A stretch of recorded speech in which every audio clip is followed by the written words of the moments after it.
Wrestling fans, now you too can look as cool as Monty and the Pharaoh by wearing the official Monty and the Pharaoh sunglasses at night for $8.99 each. That's only $8.99 each. Now available at montyandthepharaoh.com. Matt Hardy's going to be there. I don't know who else is going to be there. I think Bully Ray's going to be there, right? Yep. Real quick, opinions on Bully Ray. Is he really a good guy, or is he really the persona that he puts out there?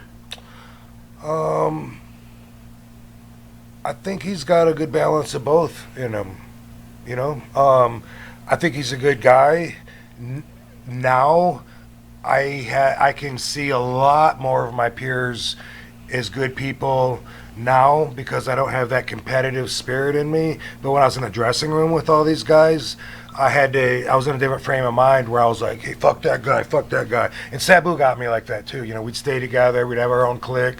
We'd say so-and-so thinks they're good, but they're not, and this and that. I'm so glad to be out of that frame of mind because that it wasn't peaceful, right? But you don't want to be peaceful if you're fighting. Right. Those are contradicting elements. Sure.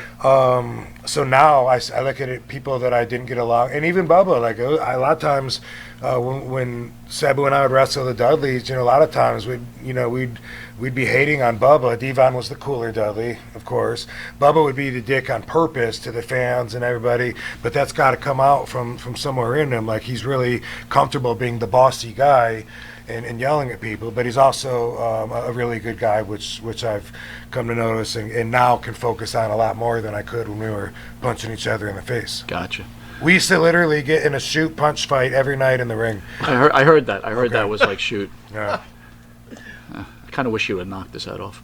One of us would catch the other one, and then it'd be like receipt, harder, and we would just go bam, and either one of them, I'm not going to sell him as hard as you can, because we have something to prove. Wow. Bam. Oh, yeah. Bam. Every night. All right, this has been an incredible interview. We want to thank you both for joining us. Again, we wish you the best of luck in your future endeavors, and we're looking forward to seeing you travel the Northeast. Jimmy, you got any last words for the fans out there?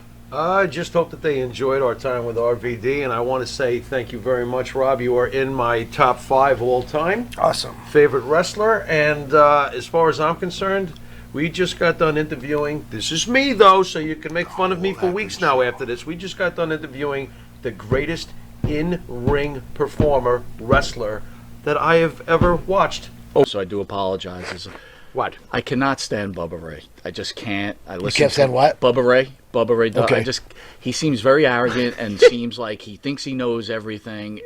Am I off base here? Or? Yes. Okay.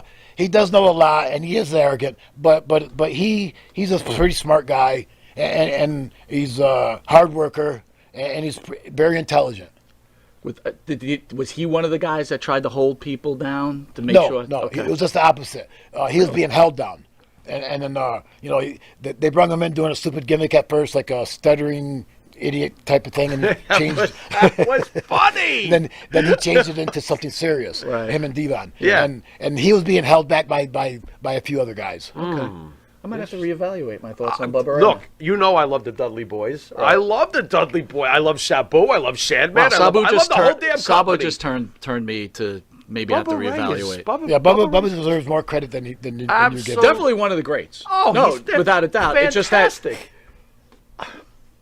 example. He's on another show, right? And he always talks about everybody else's writing and how it should be and blah blah. And I think to myself, didn't you have the book in TNA and it failed miserably? So really, how can you give advice to anybody else, right? If you failed and fell on your ass, you know what I'm saying? Yeah, but that could just be that TNA black hole thing, Yeah, you go exactly. into, you know what I'm saying? There. Yeah. I think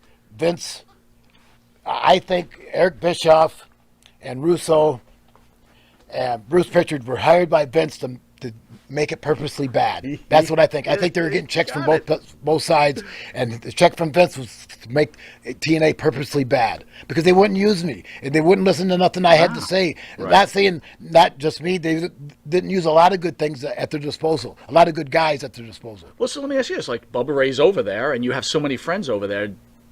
Don't you ever reach out and say, "Yo, what's up? Help, hook up"? Well, I'm ashamed to say I said that to him once. I said, "Hey, Bubba, what's going on in these booking meetings? Why ain't I getting a good deal on his?" And he goes, "You're not nobody's favorite. Nobody's bringing you up in the booking meetings. I go, what about you? He goes, well, yeah, but I got my own stuff to bring up. And this is when you said he was booking, right? Yeah, right, He didn't tell me that. But he said that nobody was bringing my name up in the booking meetings, so I was being overlooked, which is ridiculous. You know, if they're flying me in, why overlook me? Other than Eric Bischoff and those guys but purposely trying to make the show bad. But you just said, what about you? Right? Okay, he didn't really have an answer for that. Oh, now you turned me the other way. Now I'm mad Now again. he's back to being. Now I'm back Now again. he's back to get the tables and put him through it. This is unbelievable. And that's one thing, you know, I like Bubba and I love Devon. I love them both a lot. But like when we're on an independent show together, Bubba would go to the promoter and tell them they can be the only ones that break a table, and that I couldn't even break a table. Wow. And that's kind of pissed me off. But I said, well, that's not all I have. I have other stuff besides the table, anyways. Yeah, but that's part of your. That's what I thought. I figured I'd have first choice at the table. Would think so. When they would get to the promoter first, they would say they had first choice at the table. spot. Is it just That's terrible. Look, we always say wrestling is a microcosm of the real world. Just Kind of you're all is, in your little yeah. bubble, a different type of bubble. Yeah. But what seems to bother me a lot is we meet so many legends like yourself. In some cases, some guys are rich and they did really well for themselves, and some guys, just, did their job and now they're not struggling, but life just like me and I know him. what you mean. And I always wonder, this is this tight family. It's very easy to just say, hey, bring this guy in for a couple of shots. Let's make him some money. When I was in ECW rolling good, I brought in all my friends. I gave them a fair shot. I didn't give them a job, but I gave them a tryout. You gave him an opportunity. I gave them a fair shot. If they were good, if Paulie liked them, and a few of them, like one of them was Rhino. Rhino, nice. One was Rob, RVD. These are all guys I brung in myself who I begged Paul to give them a fair shot before he beat the shit out of them. And most of the time, when he brung somebody new in, he had them put somebody over before he'd consider using them, which I thought was wrong. He's trying to put them in their place before they were out of place. Right.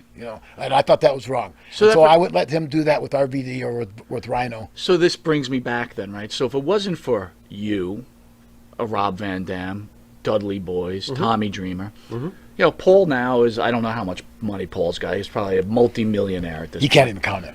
Yeah. At what point should this guy be saying, hey, man, you know what? I'm bringing you in to be a manager. I'm bringing you in to do something. Why does this not happen?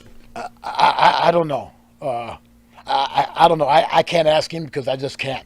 But I don't know. I wondered that too. I wonder why he didn't say, "Hey, I got something for you, a position here for you," because he's on top of the world, and I help him get there. I don't care what he thinks or not. When he took over ECW, nobody gave him a shot of succeeding. May I just correct you on one thing? You didn't help him get there. You got him there. Okay, well, you can say that. Yeah. All right. Oh, I think that's what everybody feels. You and the guys you mentioned, absolutely. You all got him. Does he ever call you? Does he ever check in with you? He has been lately. He called me a few months ago. Then he called me when Melissa died. Okay. But okay. It's a little late on reaching out. He should have reached out sooner. But it wasn't. I don't know how to explain it. But he has called me in the past few months and not too long ago. And it's hard for me to talk about this. But when I was gonna go to WCW, I had a secret meeting with Kevin Sullivan, J.J. Dillon. And they go up to room, whatever. So I went up to the wrong room, and there was a bunch of the WCW booking team was there. And I walked in the room and turned around and walked back out. And one of those guys went and called Paul Lee and said I was there negotiating the contract. So when Kevin Sullivan and J.J. Dillon gave me this contract, it was for a lot of money, more money than I can imagine. And I was shitting myself. So I go, I got to take this back to my hotel room and read it. And Kevin goes, read it, just sign it. But really what I wanted to do was tell my mother first and then sign it and give it back to him. But when I called my mother, at the same time someone came to the door, at my house door at home, and the dog started going crazy. So it made my mom panic, and she had a heart attack. Not because I told her about the contract before I could tell her. So I went home straight away from Georgia, went right back to Lansing, Michigan. Within 6 hours, I was in the ICU with her.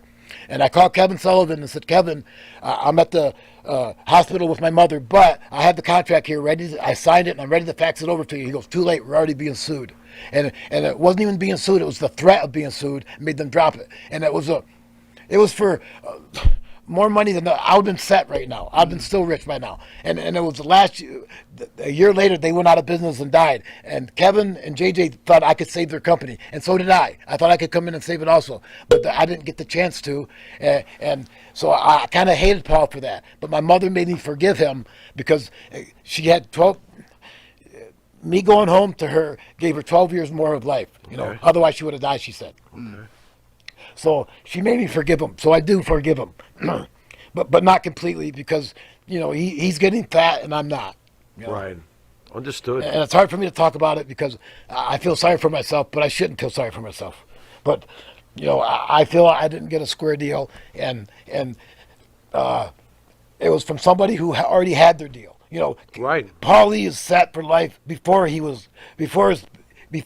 of this. And so, but I wasn't, and I was wrestling for the love of the business, not for the money. But when I needed the money, it was taken away from me. Took it from you.